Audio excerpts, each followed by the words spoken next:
Okay, so before the podcast starts, I just had to throw in this quick edit before it does start because the sound quality is absolutely terrible and the chairs are so squeaky. So apologies in advance. I promise and I swear that the next one will not be like that. But yeah, sorry. Please enjoy.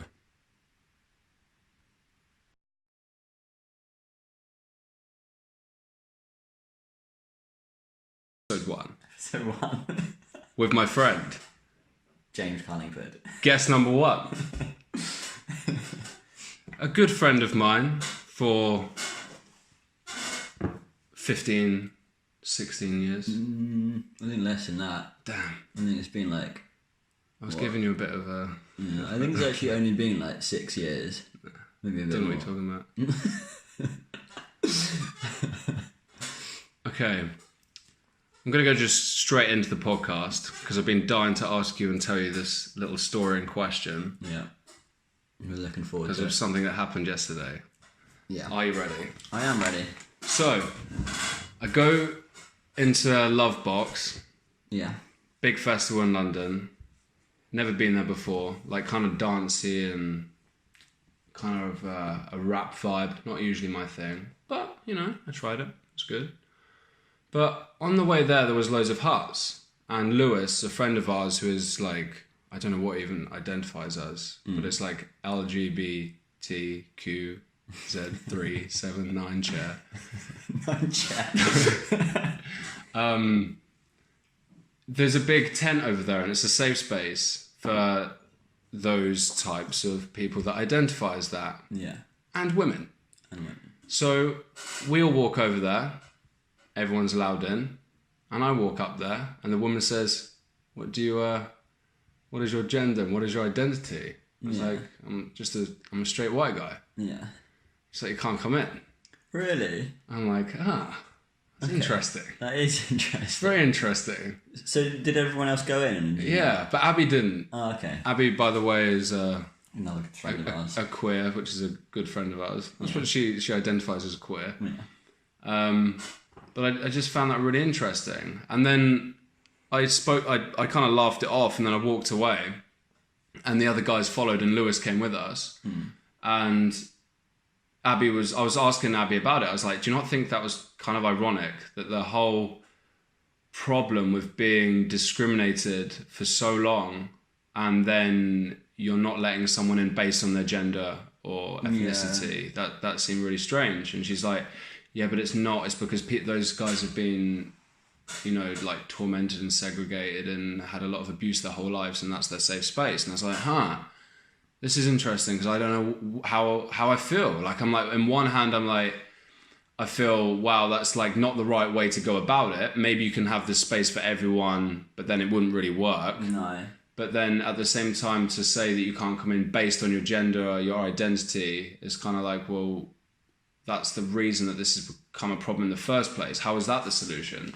Yeah, I think when it comes to things like this, I think a lot of the time it's like a very new stage of being in the public eye.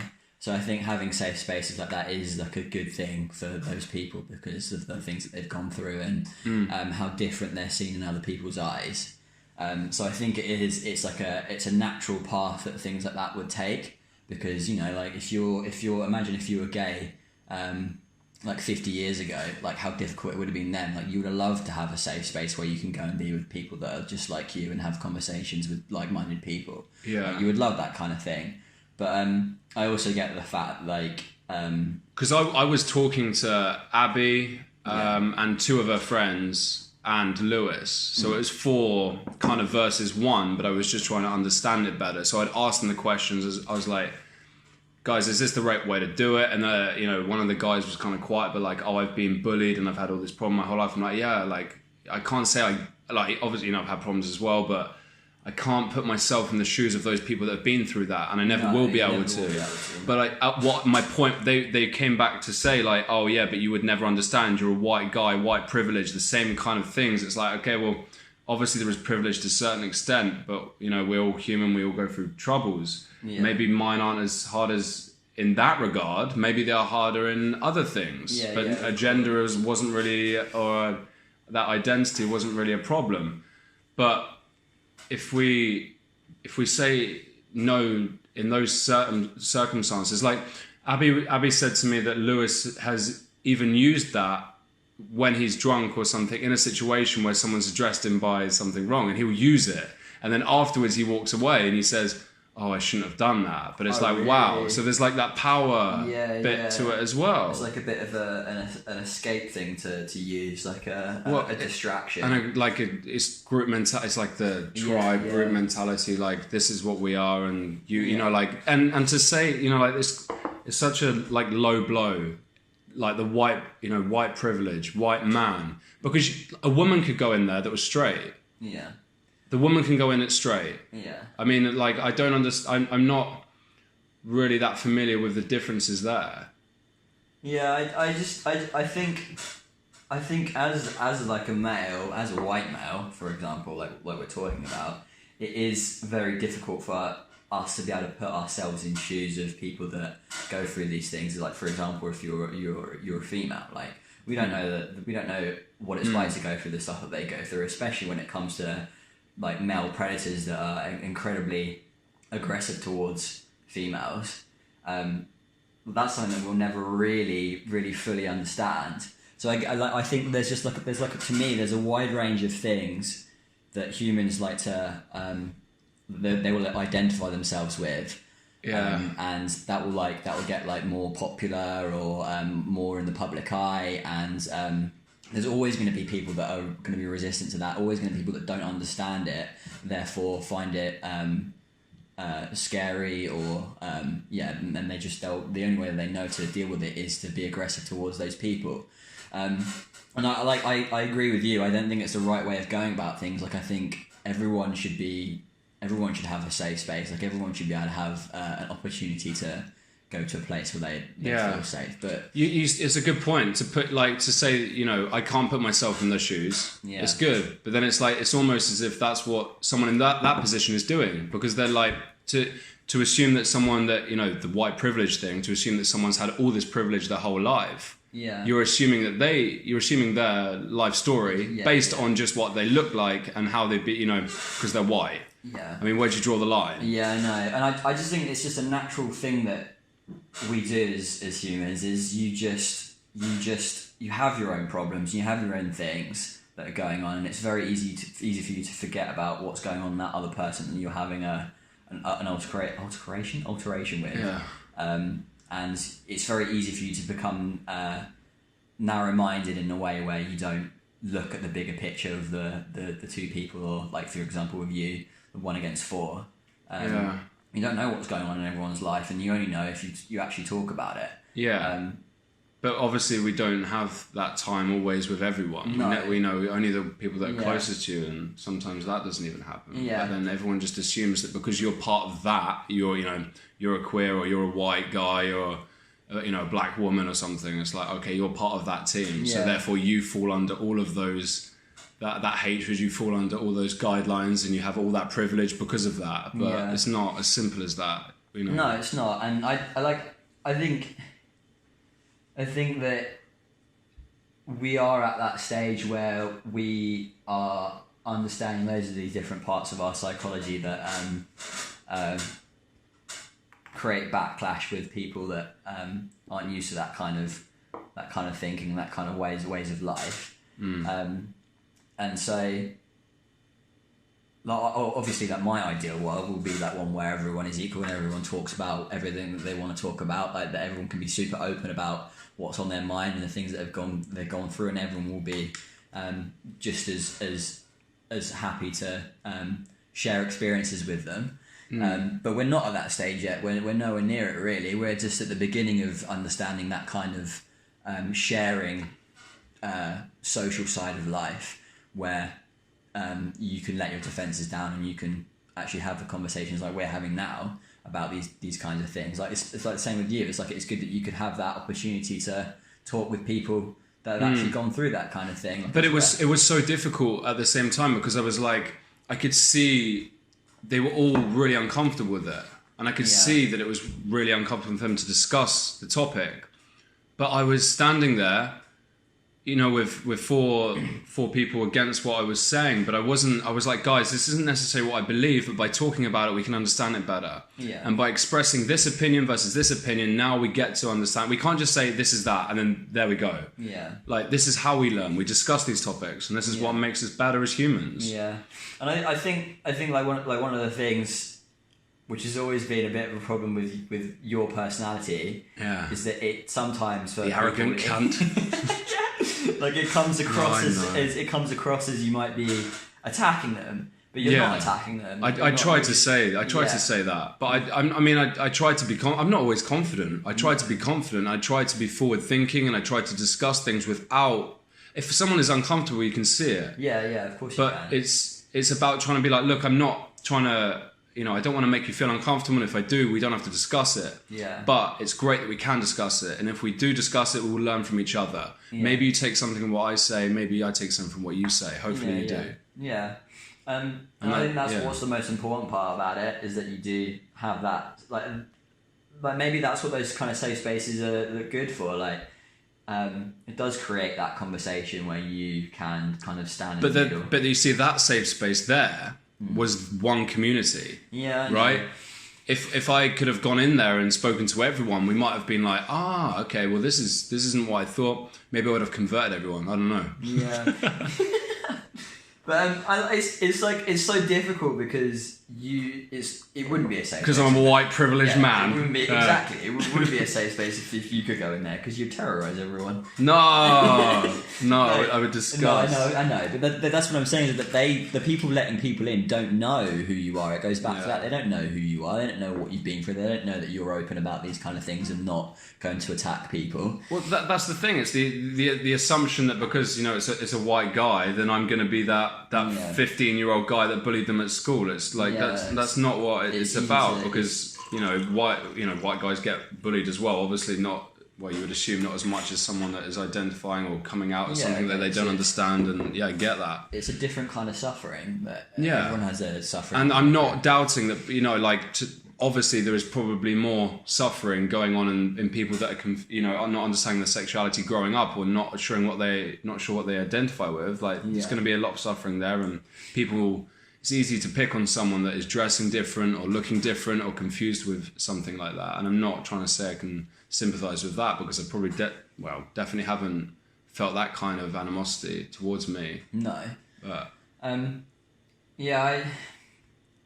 just think whenever we have conversations about this, I just think it's just another part of the puzzle that we are piecing together as humanity.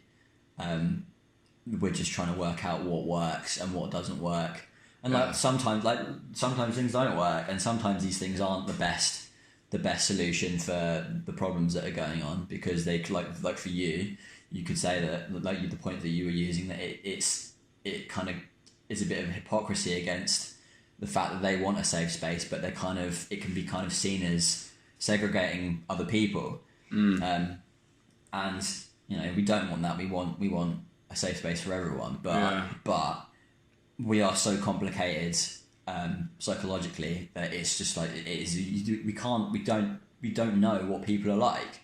We don't know by just looking at people what they're like. They're always different. And there's always going to be people that are dicks. There's always going to be people that are absolute angels. Mm-hmm. We just have to try and do our best to live in that harmony that we can try to make coexist within those people. Yeah. But we also spoke about you know, freedom of speech, and how, you know, it's very important to share ideas and discuss ideas, and you know, it's very left liberal leaning to say that, you know, like it's hate speech. It's like I really still don't understand what hate speech is, but that's kind of like a dangerous territory that always goes back to the whole Jordan Peterson thing of, like, you know, if you're legislating speech, that's the problem. Yeah, you know, like obviously you could say a hate speech or like a hate crime is being very horrible to someone. I mean, that comes under a definition of how you are offended by it. So that comes down to that person, like how they are offended by it. Yeah. So you cannot legislate that. No. And if you misgender someone, that is also something that can't really be legislated at the moment either, because there's not even a list of gender pronouns that exist. So like Abby just went to Sweden, and like the 15, 16 year olds that were working behind the, you know, like in the supermarkets, and 17 year olds, a lot younger generation, were asking her, because, you know, she looks, you know, she's got green hair, short hair, she looks this isn't PC, but looks kind of queer. But they would ask, what is your gender pronoun? Really? Yeah, they would ask her. Yeah. And like, that's cool. Yeah, that is But cool. when you like, all for that, like, that's amazing. If like, give someone respect, and that's awesome. But if someone said, oh, you know, like, said he, and then that person lost their job, it's like, that's different. Yeah. Because that person made a mistake by saying one wrong word. And like, you know, this is prevalent in Canada and the UK with businesses and legislation. It's like, trying to legislate speech is so complicated. Yeah, it is, because you grow up, like, when you're learning to talk, you're learning all this different stuff from your parents and your peers, and all these different points of learning are coming in at once. Like, it's so overwhelming that you're always gonna like pick up habits of just using like he and she, and just like the basic two biological. Well, that's how we built the language over so it's thousands of years. It's going to be difficult to like relearn that habit. Yeah. And I think that's a good point. Is that it is, I think. Well, people are going to slip up, Yeah. right? People make mistakes, and people will say the wrong thing. So I think there's like two parts to it, really. There's the part where it's about people becoming more aware of what's going on, and that some people might not want to be gendered wrong, and being more respectful for that, and being more aware of making sure you don't go down that path. But also on the other end, the people that might get misgendered have to understand that it's easy to make that mistake, especially in this day and age. They have to understand that you know, people can do this and not find it as an attack. And I think there's like a clear difference between someone that is attacking you and finds who you are uncomfortable, because they'll naturally be super aggressive and just unpleasant. There isn't a social situation, but how do you legislate it? I don't know. I'd like that kind of stuff. To me, is just I just don't even like it. To me, it doesn't make any sense. Like the freedom of speech is freedom of speech. Like, you should be able to have. But then it's freedom of speech until it's what is it when you like are imposing a crime on someone? Endangering someone else's life. There is a term for that. So if you shout a bomb in the airport, that would endanger people's lives. That is legislated, and that is wrong. Yeah. But if you shouted the M word in the airport, you're not going to get arrested. But you'll offend people. But you'll offend people. Yeah. It seems so. I mean, it takes some absolute lunatic to do that. Yeah. But it seems so silly to me. It's like, it's basic to me anyway. It's basic common sense to have general respect for the people that you're surrounded by. Like, you don't go around shouting these things that you know could offend people, because it could cause problems. Because you have sense. Yeah, and like it's. Well, I don't think And it's most something people that needs to be legislated. I think it's something that needs to. There's a point where you have to teach the younger people, the younger generations that are coming up, to be more aware of what's going on around them, and have more of an open mind to how other people are feeling and what they might be going through, and just like being more mindful of that kind of stuff, and like teaching people to be less defensive over things like this, because that's what it comes down to a lot of the time, is people feeling like they're being attacked, or people feeling like something's different and they don't like it, they feel uncomfortable, it makes them feel scared and fearful. So they'll act out in a way that's defensive, and I think you've got to get it from the root. Really, you've got to start early and help people be more aware of the fact that we're all human beings. we all have our own lives. We're all running in our own movies. Like, we all have different things going on all the time, and that we have to come to that realization that that's what's going on. It's like, to me, it's I could be on the train and I could be listening to music, having my own thought stream, and then I could look at someone else and be like, that person's having another thought stream, and then look across the room as well, and someone else, like everyone on the train is having their own thought stream. Everyone else is going through their own thing. I know, thought streams. Thought stream. It's all about thought streams. You know, I know what you mean. And it's just it's education at an earlier age. But you know what'd be amazing if we could teach children to understand it at an early age, and with therapy and mindfulness. Like not to eradicate the absolute knobheads at school, but to reduce the knobheads in school. Fucking knobheads. Just reduce that, because that goes down to issues that you are maybe having back home, and just to not be abusive to other people to make yourself feel better. Like that. That's something that we get at the core when you educate children. Yeah, but it's so difficult. Obviously, you've got to start somewhere, but I think like now, it's so difficult to do that. Because you have so much resistance from like parents, and you have someone going on with your face. I was trying to not make the chair make a noise. The squeaky chair. Trying to keep it professional. Yeah, I'm professional. Yeah, I think there's so much resistance from kids. Like to me, I feel like kids have... In your long career with working with children. The 2 days that I've worked with children, and also just like general observations. Of course. I'm getting you going. Trying to tinge me. Just grabbing your fat. Chewing my fat. Oh god, that's disgusting. It's just like I think. Well, they're rebellious. Yeah, but they're rebellious. But I think they have a reason to be rebellious. I think because that's a natural thing. Like if you have that resistance from parents, so you want to go the opposite way. And I think if you start teaching. Having education where you teach people to have a more mindful outlook on life, and just being more in control of what's going on in your head, and catching all these different things, then slowly you'll be able to eradicate that resistance that you have in the older generation, where they're set in their older ways, or they're not used to how the world is going, the path that it's taking.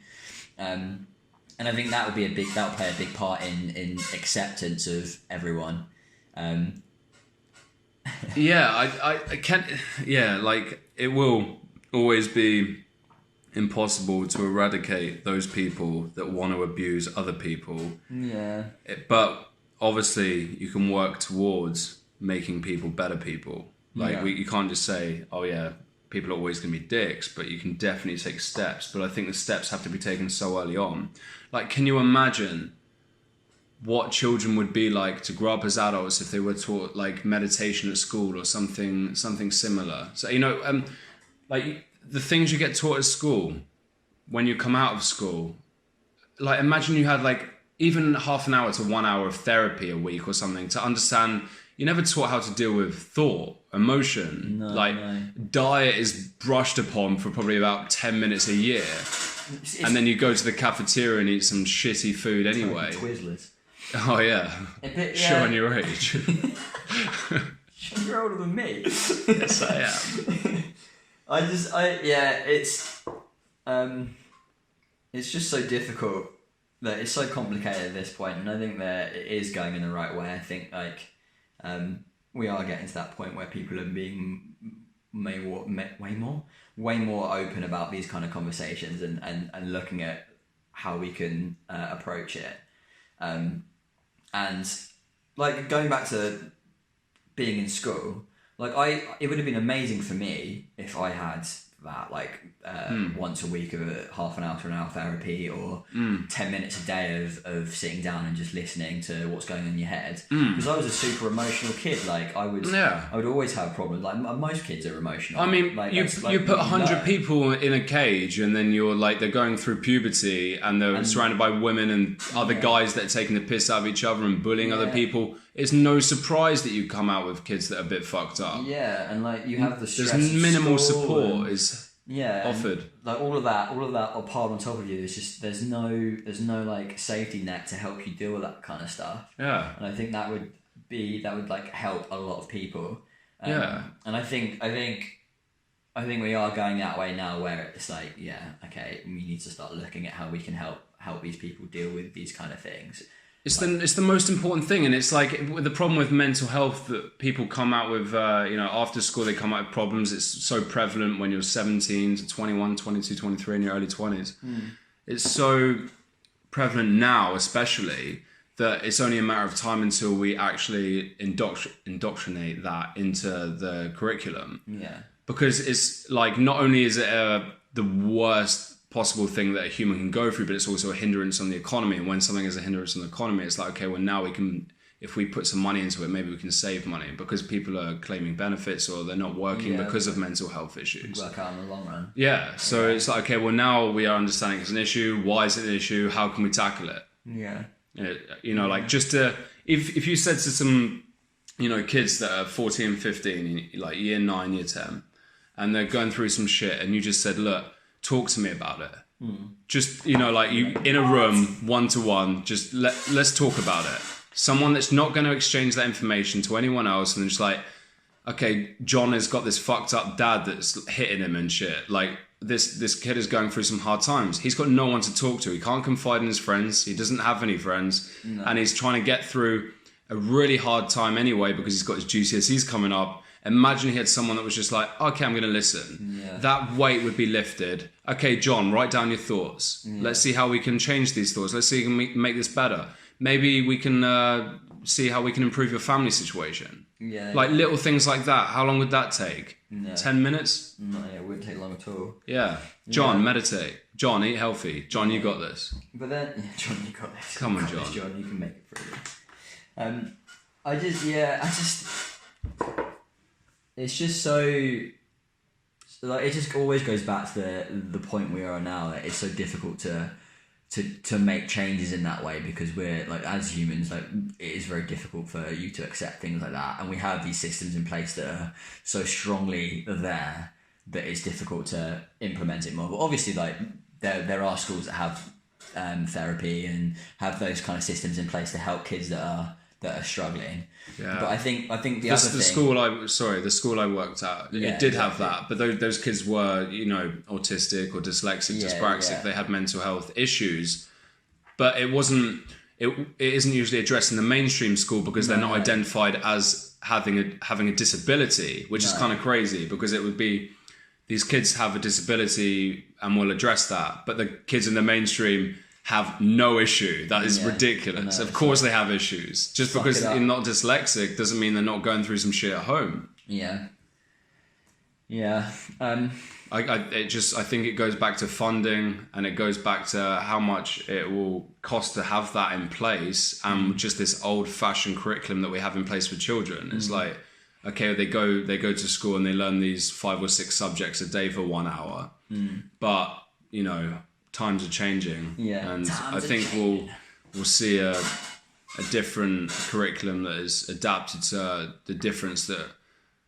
I was talking to my dad about it, and he was saying, like, why do you think mental health is so prevalent now? Why do you think it's more people are talking about it, or do you think it actually has gone up?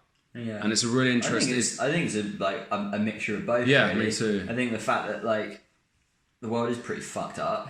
Like, there's a lot of stuff going on where it's like, you look around and you're just like, holy shit, this is depressing.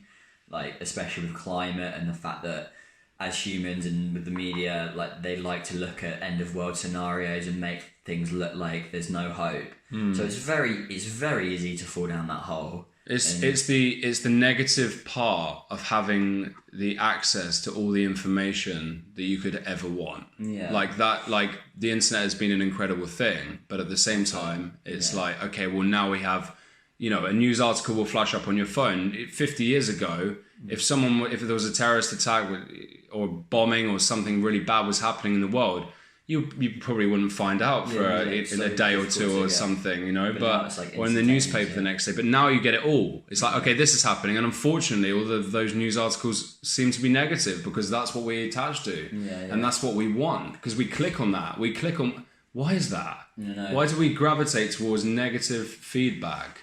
I just think probably because 50,000 years ago, when we were, the negative, the tiger or the threat that was coming towards us, it was better to remember that than the nice apple tree or something. It probably does go back to like survival. Yeah. It's like you survive when you're in the know of all the things that can kill you and harm you. Like that kind of stuff is defensive mechanism, isn't it? It's more important to remember that than it is to remember the fruit. Yeah, I think that goes down to like our psychology again, is the fact that we forget that we are hardwired to be in survival mode, and that manifests in modern ways. Exactly. That's a good point. Like like with the internet. Like we've evolved so much in the past 10 years. How the fuck we're supposed to keep up with that? I know. It's like, well, that's the thing. Is like with like we talk about with how fast technology advances. Yeah. And the fact that we are not keeping up with it at all. Yeah. Like, what is it? That song that we listened to with where it's Alan Watts. Alan Watts, and he uses that Chinese proverb, which is like, when the wrong man uses the right means,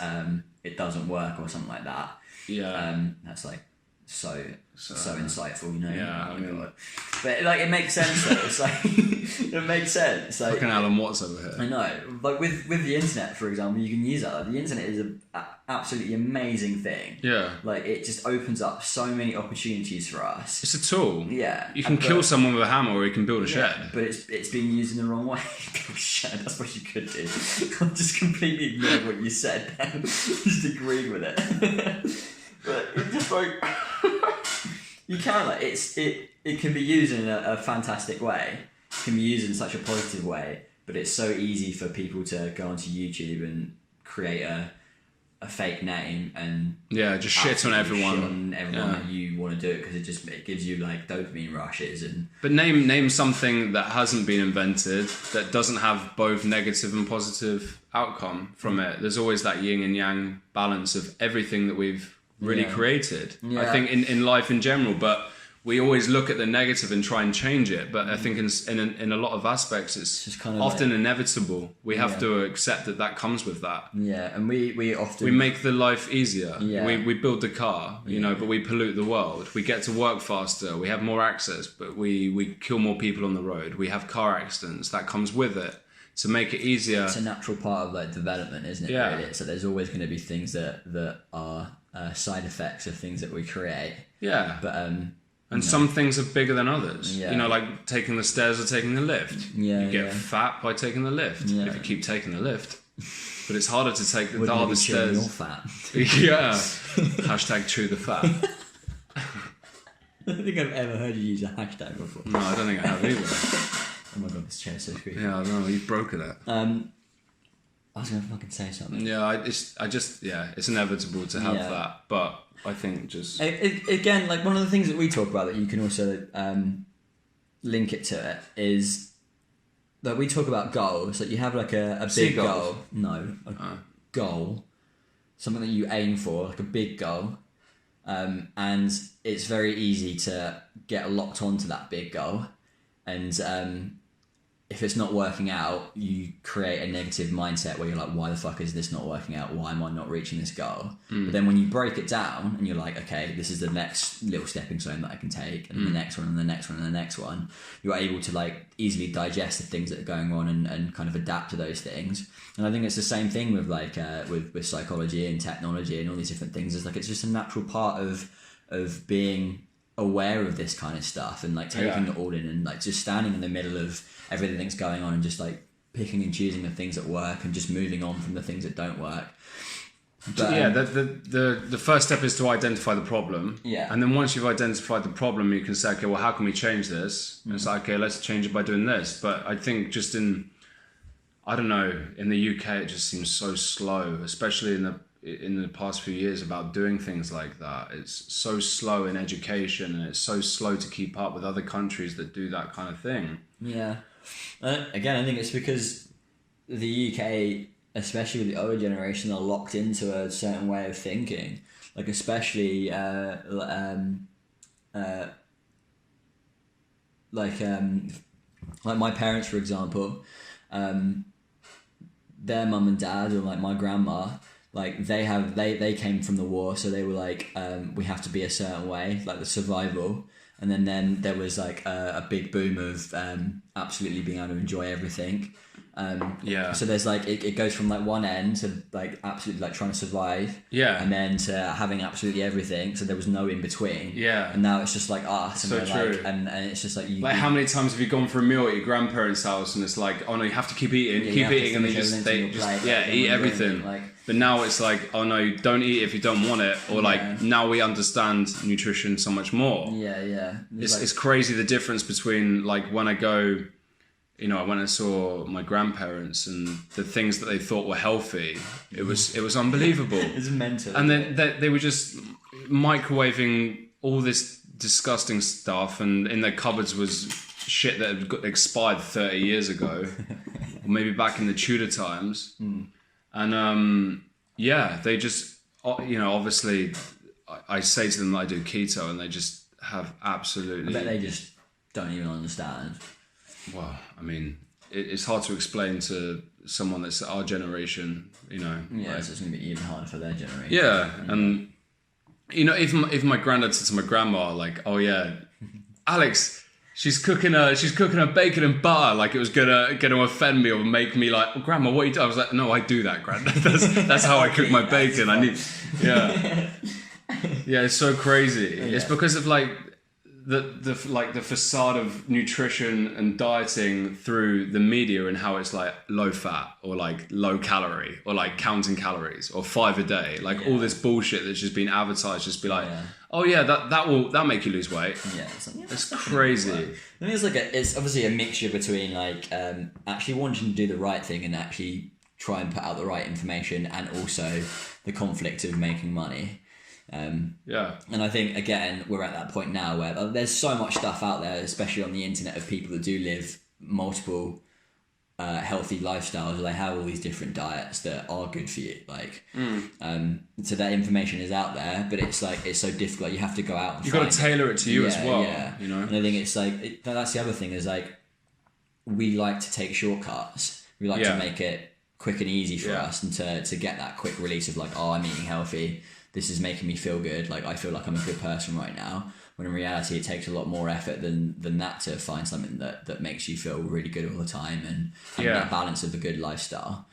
And I think that's the thing, is like you, especially like going back to what we're talking about, how like our parents had it pretty well off, and like abundance of everything, and then we're kind of like dealing with that in a way where it's like, oh wait a minute, it's not like that all the time now. We have to kind of like look at all these different things to actually live a healthy lifestyle. Like it's not as black and white as we were told it was. I think the abundance thing is a huge problem. We're just gluttons, greedy gluttons. Just, you know, it's just overeating, overfeeding, and just the shittest stuff. Go to the supermarket, buy what's ever on the shelf. Eat this, like the cereal you have for breakfast. Like look at the cereal that you eat for breakfast, and look at how much sugar is in that. Look how much sugar is in the cereal that you eat, and that's without the milk as well, because the milk has usually got a lot of sugar in it as well. And then you realise that, like, I don't want to misquote this, but like it goes back to the mental health thing. But Jordan Peterson said something crazy. Like he worked with people that took away sugar first thing in the morning, from cereal and milk to fruits and things. They took away that for breakfast, and he saw a reduction in like 60 to 70% of people that were suffering from anxiety, and they came off the CAD, which is the scale that they use to measure it, just from taking sugar out of their breakfast in the morning.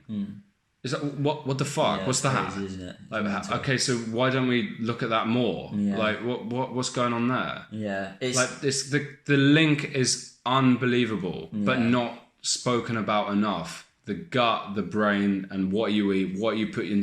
And I mean, it seems so obvious when you say it. Like, we like say this. I know, it's like, so you know, if I put diesel in my car, it's not going to go very far. You know, it's going to get fucked up. Because obviously it's petrol. Well, not anymore. So, but like, put the right things in your body and watch how it functions. Yeah. Put good things in your body, like depending on you though, because for me it's keto. Maybe for you it's not. Yeah. But then I put these things in my body, I feel great. Yeah. If I didn't, then I don't feel great. You don't feel great. It's pretty simple when you think about it. It's like, oh yeah, my body evolved to eat certain things. Therefore, if I don't give my body that, it's not going to feel good. Like, it's very simple when you think about it. But it's difficult to work it out. Of course, but that's what makes it worth it. It is, but keep working it out.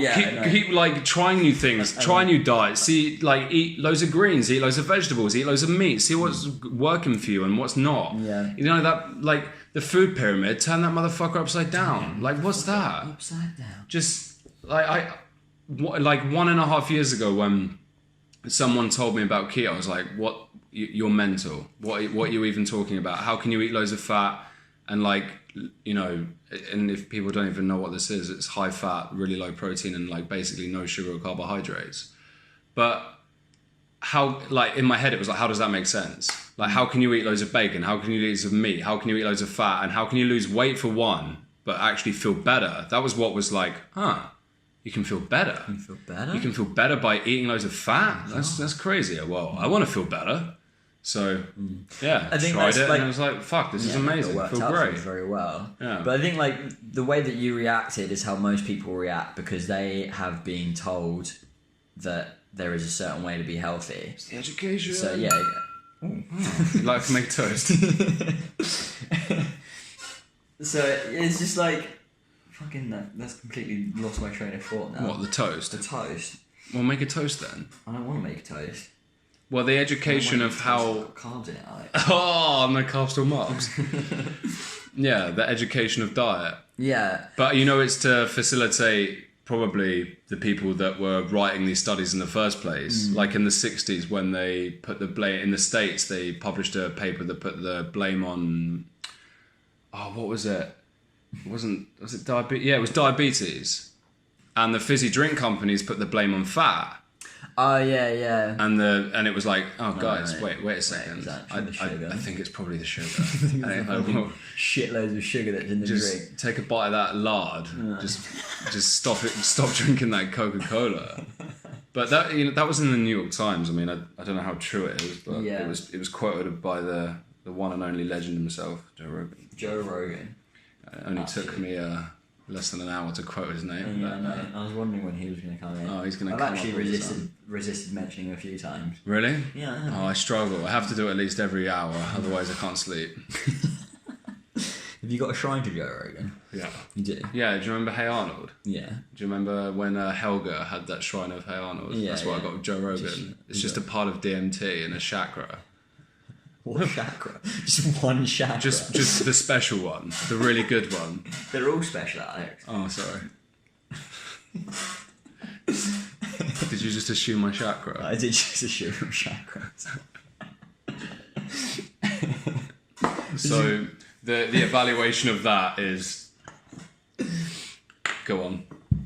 Well, I wasn't going to say anything. I was just laughing at chakras. No, I mean, the evaluation of that was education. That's how we sort that education and just being like, again, like teaching people that it's important to actually pursue these kind of things and actually put in the effort to being healthy and finding what works for you.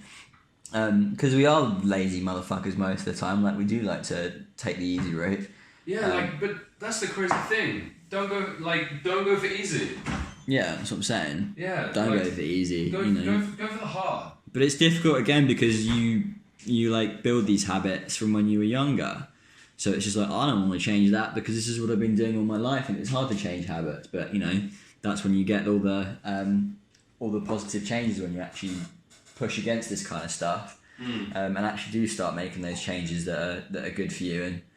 And so how do we build an army of super troops coming out of primary school? Primary school super troops. Yeah, primary school super troops. How do you create this primary school of, let's say you've got one school that is 100 pupils, 20, I don't know where I'm going with this, but 20 people in a class, and they come out of school and they're a bit fucked up. How do you create a better future and society through education?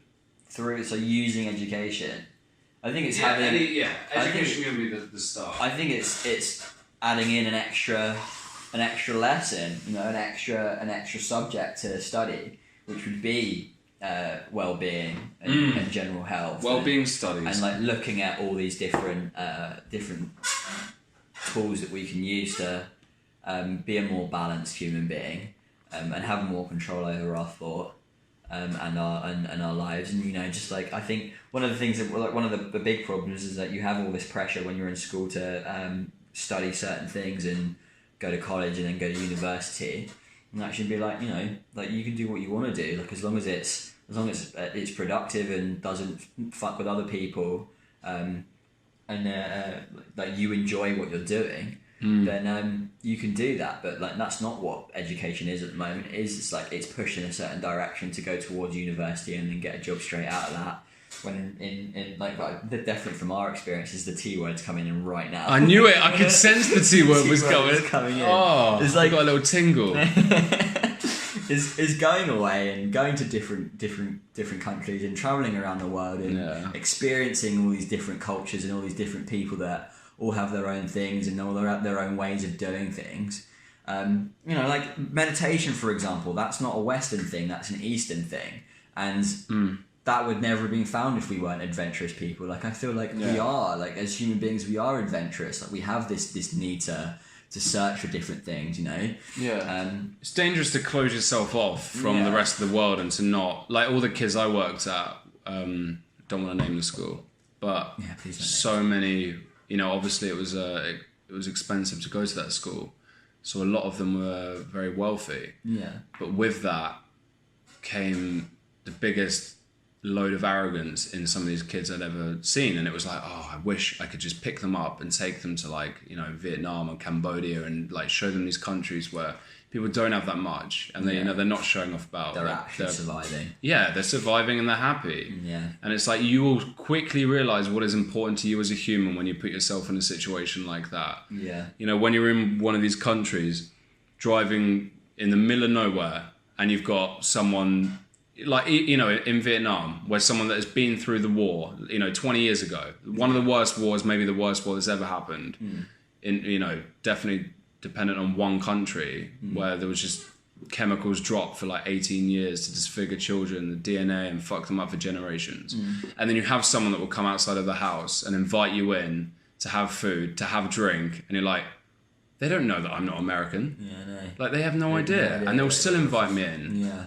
That blows my mind. It's so amazing, and I think that probably comes from, well, I don't know, but it might come from that suffering that they went through, and that the best way for survival was by being a community of people and helping each other get through that kind of thing. Maybe. And I think that's one of the things that we miss here, is that we, like, obviously we have good communities going on, but I don't think it, to me anyway, I don't think it's something that's that strong. Definitely lost touch with it. 100%. Yeah, and that's something that I experienced, like I told you, in Margaret River in Australia, is that wasn't a poor place, or nothing particularly sad about it. Like, it was a great place to live, and one of the things that I loved about it was because they had a huge community there. Like, everyone knew each other, everyone was helping each other, everyone was pushing each other to live a healthy lifestyle. And I think that partly had a part to the fact that it's like a very natural, like, place. Like, the environment is incredibly, like, it helps, beautiful, and there's like so much stuff for the kids to go and do and be outside and enjoy these kind of things. But I think it's a necessity for a human. Yeah, we right? need that. We need that, like, that social side of life where you do feel connected and comfortable being in any place that you go to, because like, that's who we are. Is that we are social creatures. That's in us. And I think in England, in the UK, and like a lot of I don't really know. Like, I can speak from experience from the UK. Is that it's just it's not that a popular of an idea to have communities, and you can go to, like, big cities where everyone are just in their own spaces. But I think it was so integral. Yeah. But it's only in the past few decades that we've lost touch with that. Yeah. Like, how many families sit down and have a meal? Yeah. Like, how many people, even when they do go out for a meal, how many people are looking at their phone? Yeah. How many distractions we have? Yeah. How many families are split up from each other? Yeah. Again, it goes back to the whole like generation thing. Was like I know for a fact that my grandma's generation, like that's what they were like because of the war. Like they had to work together to get through that kind of stuff. So they were all sharing all their stuff and sitting down for meals and sitting around the piano and playing songs and singing and all that kind of stuff that you don't really do anymore. And the glockenspiel. Yeah. Just hanging around the glockenspiel and the campfire. Yeah. That'd be weird. Oh, that's a great name for a band. The glockenspiel and the campfire. What kind of music would it be? Glockenspiel. just glockenspiel. Yeah. And like the crackle of a campfire. Yeah, that'd be great. That'd be quite nice I actually. think I'd fall asleep to that. Really? Maybe not. I don't know. Maybe the campfire. Maybe it's the campfire. Yeah. No, it's true though. Yeah. I'm sorry. And like you don't have that now, like because of the fact that it's been easy and like. What? So you think that the war and people's upbringing generations ago had an effect on community and those people, so it made them stronger and stick together because of war? And then that's kind of been lost in our parents' generation. But there's many abundance. There's many cultures though that have not been through war that still have that sense of community, and I think those people haven't completely been enveloped by technology. Yeah, I guess there's like probably less distractions. And again, I think maybe like the environment that they're living in has a thing with that, where they can go and do stuff outside together and like just have healthy activities.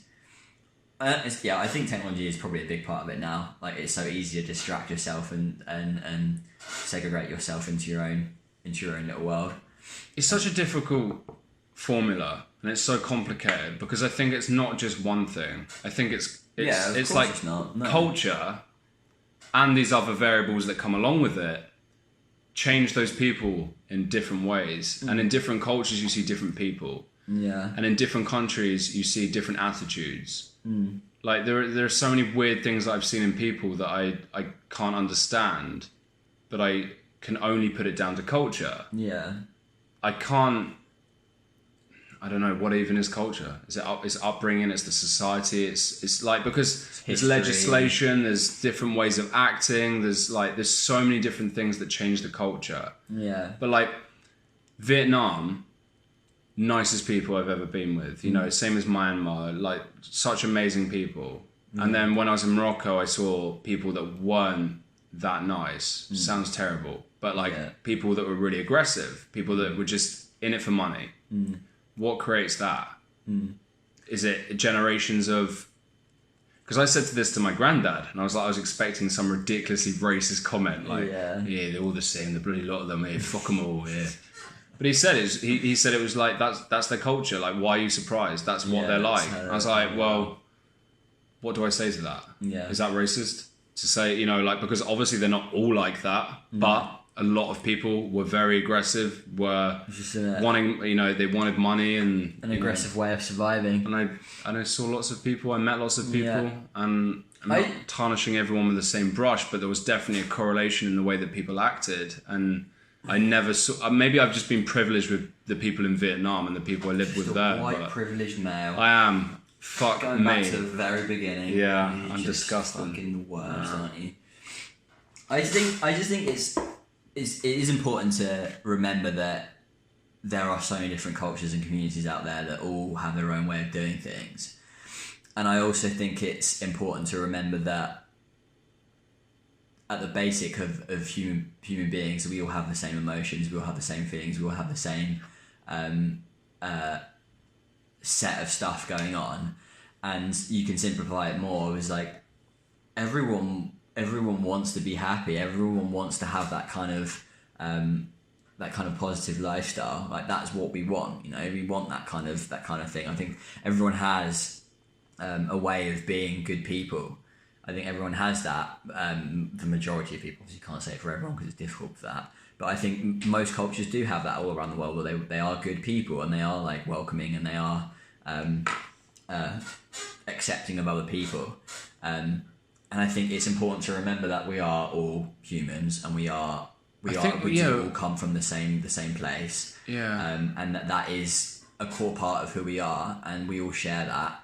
And it's difficult to remember that sometimes with, like, for example, with you in Morocco, those people being aggressive to try to get your money.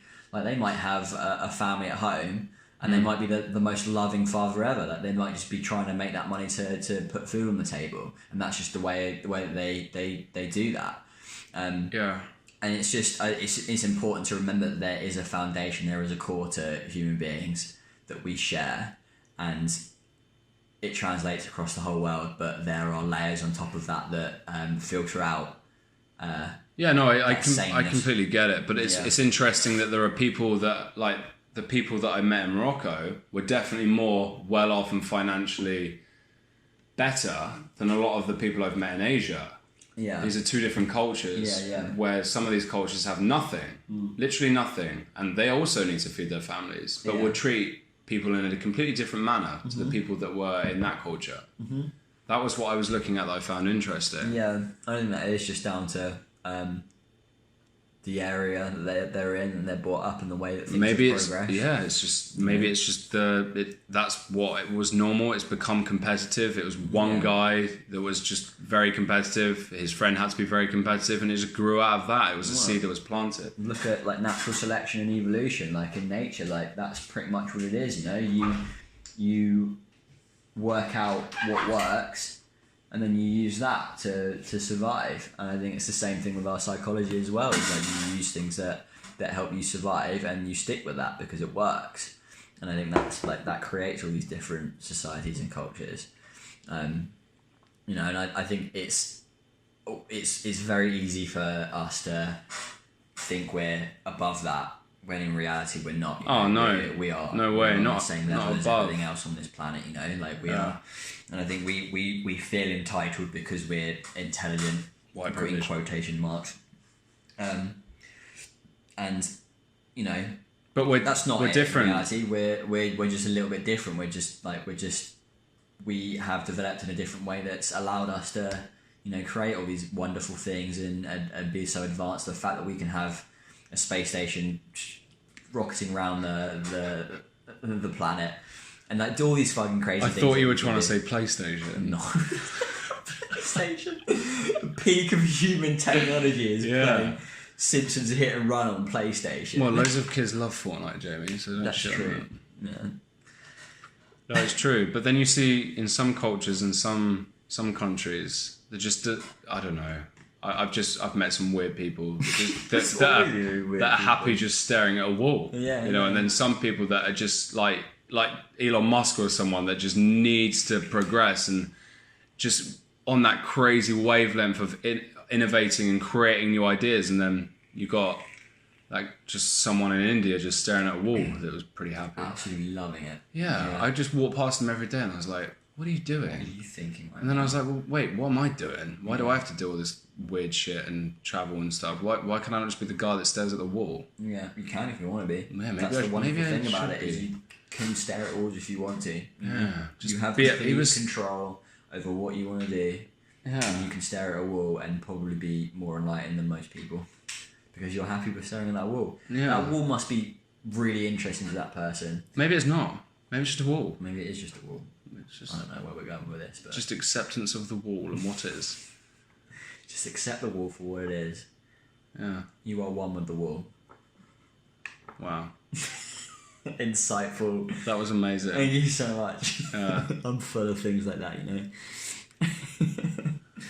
I just think like with all these things that we talk about, going back to like the beginning, all these problems that we create as humans, there is always the root cause of those problems is these feelings for trying to find something that we can relate to, find something that gives us purpose. And if you find that purpose and then someone challenges that purpose, then it's going to create resistance. And I think that's like, I think most humans are always searching for something to give them that happiness and to give them that purpose. And we are at that stage now where there is so many different things that either fill that void in a positive way and like in a true way, or fill that void in a way that's kind of like false and fake, and it's just like, you know, putting a plaster over a crack. And Like what? What, like someone just doing a tedious, shitty job, trying to fulfill their life, or or just like someone being told that this is what life is about and that's what the direction they're going in, and then realizing, oh shit, I'm not happy working in an office like a lot of people have to do. So wait, I think I have more to offer than this. Yeah, and that, like I think most people do have that feeling.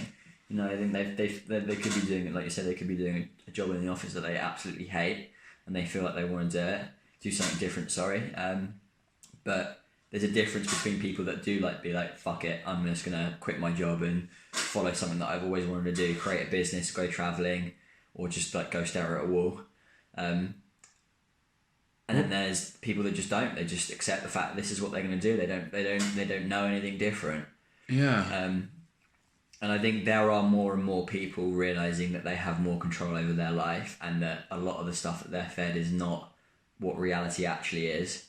And I think we're going in the right direction, but that right direction is absolutely peppered with a load of distractions and a load of wrong paths and a load of like negative outcomes.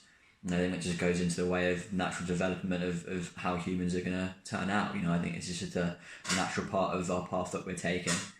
I think especially for like the everyday folk, like I think that is the way that it's going, is that people are realising that there's more to life than just fulfilling it with empty dreams and watching TV when you get home from work, and you know, doing all these things that you think make you happy. Filling a void, a distraction, distracting yourself from life and escaping, in the worst way possible. But what is is it wrong to accept that? Not really. I think it's bad for you to say. Is it wrong to accept, and is it wrong to not fulfill your opportunity? Yeah. Because a lot of people don't, but a lot of people accept it. You know, we'll look at some people and think, "What? Are you crazy? Like, what are you doing? How can you do that?" But we are not those people. Yeah. And some people are like that, and we are all different.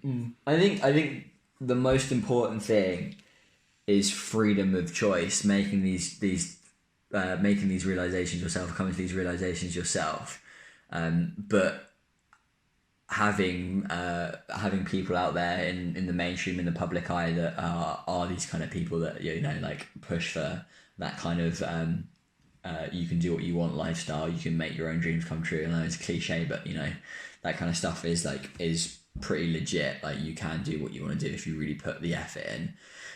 Well, who would have thought you could make millions from just posting shit online, or just exactly. You know, playing games online and being on Twitch or being on YouTube or creating a podcast? Like, who would have thought that you could actually make money from doing that? You know, 10 years ago you'd be like, what are you talking about? You can't. Fucking crazy. You know, John's just playing Xbox in his bedroom, I know. and his mum's like, "Come on, get a job." He's like, "Nah, one day I'm gonna be." What's his name? PewDiePie. He's like, and then PewDiePie was created from John. What? Is PewDiePie's real name John? No, it's not. Damn, It's Felix. imagine. Felix. That's Felix. It's close to John. Yeah, it's so close to John. Fucking, you keep ruining my train of thought. I'm sorry, I can't help it. I had a flow and then you ruined it. And you've also got a bit of glitter on your moustache, and it looks like moustache. It looks like a bit of snot. Well, I'm like Gold Dust. What, from? The wrestler. Oh. Yeah, he was my favourite wrestler. Really? No, I hate him. I don't know anything about wrestling, so... Oh, you're missing out. I don't know. See, that was a real childhood. Waking up and watching WWF Warzone. No, wait, that was the game. Watching it on Sky. Pretending it was real. That was a childhood. Now. Oh, yeah. Had a TV. Nice. It was in colour as well. Oh, my God. Yeah. I wasn't allowed to watch wrestling when I was younger. Why? My mum didn't like it. What? Yeah, she didn't like violence. But it was fake. Well, she didn't know that. Yeah, I didn't either. Most people didn't know that. Yeah, that's why I liked it. I like living in a disillusioned reality. It's refreshing. Yeah. Refreshing. Yeah. It is. That's why we escape all the time. Okay. How was your first experience of chewing the fat? I really enjoyed it. Well, you know, it's just like having a normal conversation with you. I guess it is. I guess we've had many of these before, but it's interesting. It's kind of, there's I kept on thinking it actually throughout the conversation. I was like, it's nice knowing that this is going to be recorded, and that this like you'll have this for quite a while. That's quite cool. Like knowing that this is something that we've actually put effort into. Yeah, this is the only conversation that we've ever had that will always exist. Yeah. How weird is that? Crazy, isn't it? Because I can't remember like one. Yeah, unless we've already been recorded. Yeah, well, we don't know. Oh my god. Oh yeah. Conspiracy. Yeah. Yeah, but we talked about doing this for fucking ages, and it's like it's pretty nice knowing that we've finally done it. Yeah. And like, imagine this could be nothing, but at the same time as everything. Everything could be something, and well, it's everything to me, Alex. It's everything to me. Oh, me too. Don't make me get emotional. Yeah. No, it's good to finally actually do it. Yeah. No, I want to do more as well. Yeah, we can't. We can't? No. We're not allowed? No, you did a 1 episode contract. Really? You just signed it. Are you going to pay me? No. What am I going to get from the contract? Well, you should have read the contract. Where is the contract? Well, you got a couple of glasses of wine and you got to speak into my phone. That was a privilege. That was your white privilege. Was it the shitty burgers as well? Yeah, the shitty burgers I could do. I don't know. Oh, wow. Wow, it actually did over an hour. We actually did over an hour. I'm impressed. Okay, let's... Should we end it? Let's chew the fat. We chewed the fat. Okay, let's not chew the fat. We're not chewing the fat. No, we chewed the fat, so now we don't chew the fat. So we swallowed the fat. Yeah, we've swallowed the fat. This is disgusting. Okay, I'm out. This podcast was sponsored by no one, because I don't have any sponsors. But if you want to sponsor it, you probably shouldn't. Peace out.